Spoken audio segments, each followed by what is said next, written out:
tout le monde! Aujourd'hui, c'est la fête de l'amour avec un grand A, c'est la Saint-Valentin. Malgré que c'est une fête assez commerciale et on va se dire oui, c'est une fête qui permet à certaines entreprises de faire de l'argent, mais quand même, c'est une fête qui est très appréciée à chaque année. Pour plusieurs, la Saint-Valentin, c'est la fête vraiment des amoureux. Mais moi, je tiens à vous dire que ce n'est pas le cas. La Saint-Valentin, c'est la fête de l'amour avec un grand A. C'est la fête de la présence. C'est vraiment un moment dans l'année qu'on peut prendre le temps juste de s'arrêter et d'aller voir tous les gens qu'on aime, tous les gens qu'on apprécie, autant les membres de notre famille, nos proches, des amis, et de leur dire qu'on les aime, tout simplement. Prendre le temps de leur dire à quel point ils sont chers à nos yeux, de leur dire à quel point on les apprécie. Appelez les gens qui sont seuls, appelez les gens avec qui ça fait vraiment longtemps que vous n'avez pas parlé, que vous avez perdu de vue. Prenez le temps de faire ça le jour de la Saint-Valentin. C'est la Saint-Valentin, donc j'avais le goût de vous faire une vidéo thématique amour. Et de ce fait, aujourd'hui, je vais vous partager 10 questions que vous pouvez vous poser pour savoir si vous êtes avec la bonne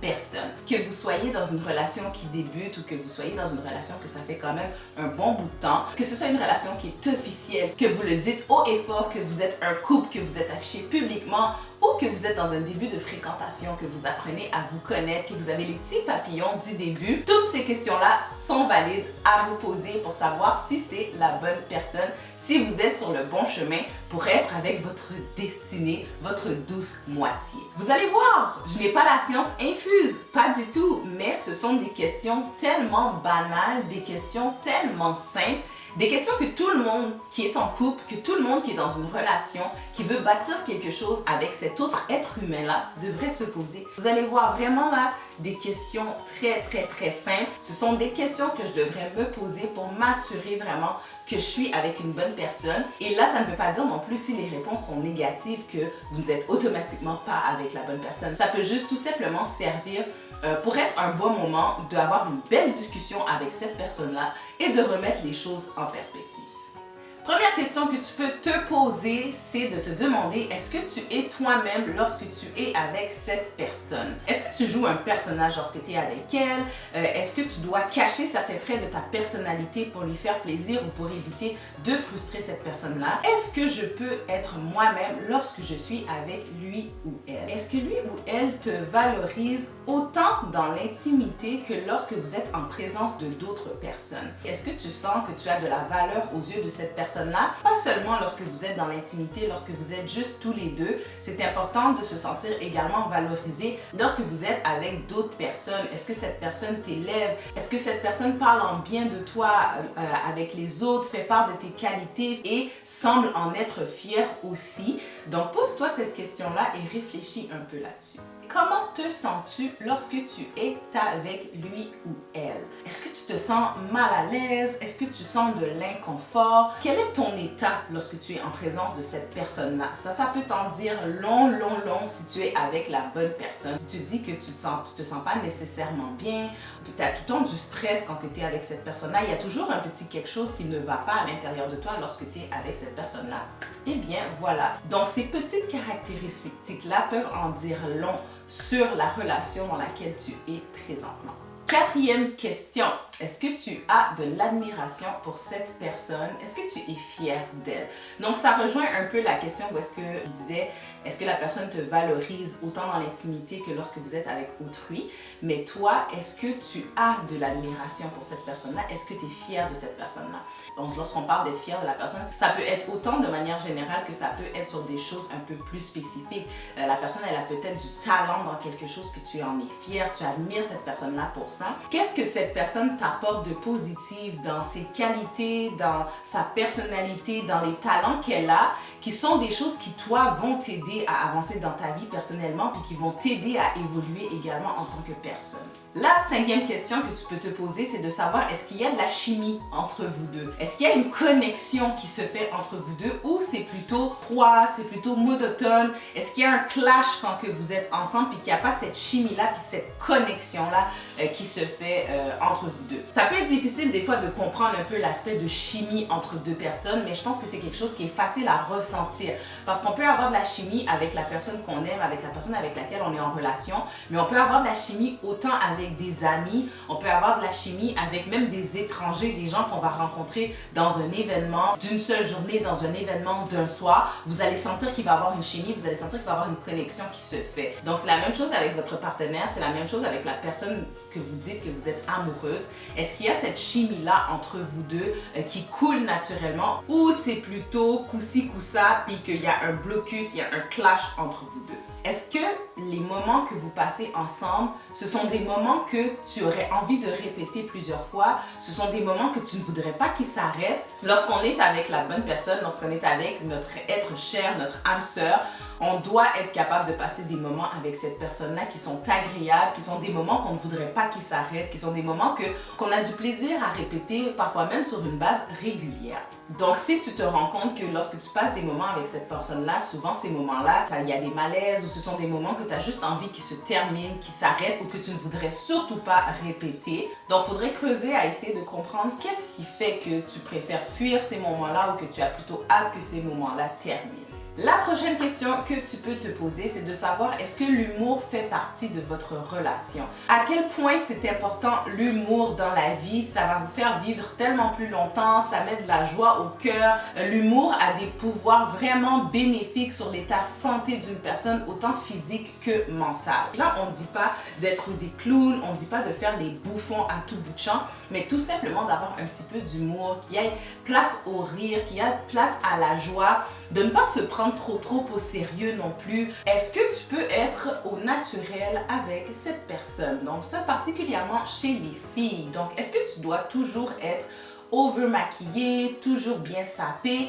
Ça vraiment, c'est une question super importante. Si tu es avec l'être cher, la personne qui t'est destinée pour la vie, tu devrais être capable de te présenter devant elle autant à l'état naturel qu'à l'état un peu plus préparé, un peu plus habillé. Parce que cette personne-là, on s'entend, elle ne te verra pas tout le temps avec du make-up, cette personne-là ne te verra pas tout le temps sapée sur ton 31.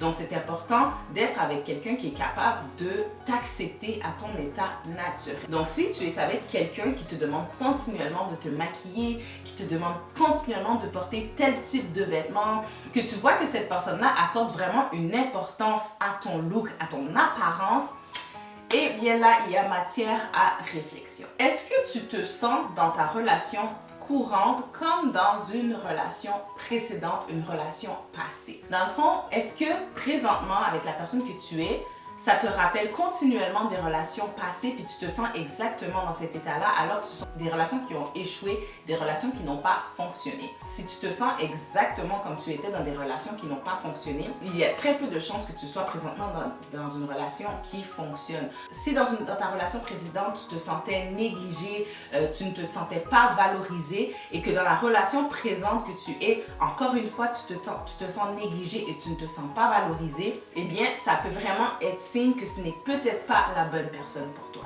La dernière question que tu peux te poser, c'est est-ce qu'il y a de la communication dans ma relation? On dit souvent que la clé du succès d'un couple, c'est la communication et effectivement, la communication est vraiment la clé. C'est super important d'avoir une bonne communication avec la personne que tu fréquentes, avec la personne avec laquelle tu partages ta vie. On est des êtres humains, on a tous des façons de penser différentes, on a chacun nos opinions, on a chacun nos façons de voir certaines situations.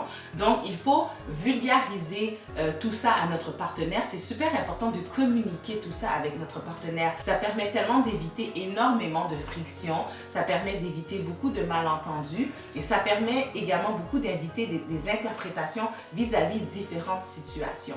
Donc, si tu es dans une relation qui n'a pas de communication, que vous n'avez pas de discussion, que vous ne vous asseyez pas ensemble pour simplement parler de vos états d'âme, tous et chacun, ça peut mener effectivement à une relation qui ne durera pas, une relation qui sera problématique éventuellement. Donc voilà, ce sont 10 questions que tu peux te poser très naturellement, des questions très simples à te poser pour savoir si tu es avec la bonne personne. Et là, je tiens à vous dire que si vous avez répondu non ou négativement au travers de certaines de ces questions-là, ça ne veut pas nécessairement dire que tu n'es pas avec la bonne personne. Donc, ne cours pas voir ton partenaire et lui dire « on n'est pas fait pour être ensemble, ça fonctionne pas et tout », pas du tout. Ça peut tout simplement être le bon moment justement de prendre le temps de vous asseoir et d'en discuter. Ça peut t'avoir ouvert les yeux sur certaines choses peut-être qui étaient des lacunes dans ta relation. Donc, tu peux prendre le temps d'en discuter avec ton partenaire pour pouvoir améliorer le tout pour le futur. Malgré ces 10 questions-là que vous pouvez vous poser, vous allez le savoir lorsque vous allez être avec la bonne personne. On le sent tout simplement, on le ressent vraiment. Vous allez être bien avec cette personne-là. Cette personne-là va vous apporter tellement de choses positives. Cette personne-là va vous apporter un bien-être que vous n'allez jamais avoir ressenti avant. Cette personne-là va vous amener à vous élever, comme que je vous disais. Cette personne-là va vous valoriser. Vous allez le sentir quand vous allez être avec la bonne personne. Vous n'allez pas avoir cette petite voix en arrière de vous qui est en train de vous dire « Ah, il me semble que c'est pas sain ce que je suis en train de vivre. Il me semble que je suis dans quelque chose de toxique. » Tout ça, là, ça va être complètement éliminé lorsque vous serez avec la bonne personne. Donc voilà tout le monde, j'en profite une nouvelle fois pour vous dire que la Saint-Valentin, c'est une journée de plus dans l'année pour juste prendre le temps de s'arrêter, d'appeler des gens que ça fait longtemps avec qui que vous n'avez pas parlé, d'appeler les gens qui sont seuls aussi, d'appeler ceux qui sont célibataires et de prendre le temps de dire que vous les aimez, de prendre le temps de dire qu'ils sont chers à vos yeux, qu'ils ont de l'importance pour vous. Avec l'année 2020 qui vient de passer, vous avez peut-être perdu des êtres chers aussi. Donc, raison de plus pour prendre le temps de dire à vos proches, aux membres de votre famille, aux gens que vous aimez, que vous les aimez et qui sont importants à vous. Si vous ne me suivez pas encore sur mes réseaux sociaux, je vous invite à le faire. Je vous mets les liens en barre d'informations. Je vous les affiche aussi à l'écran. Et n'hésitez pas également à échanger avec moi dans la zone de commentaires. Ça me fait toujours plaisir d'avoir vos commentaires, d'avoir vos témoignages. Et je prends le temps vraiment de vous répondre et pouvoir échanger avec vous. Je vous souhaite une très belle Saint-Valentin, une très belle fête de l'amour. Prenez soin de vous et de votre famille et je vous dis à la prochaine. Ciao tout le monde!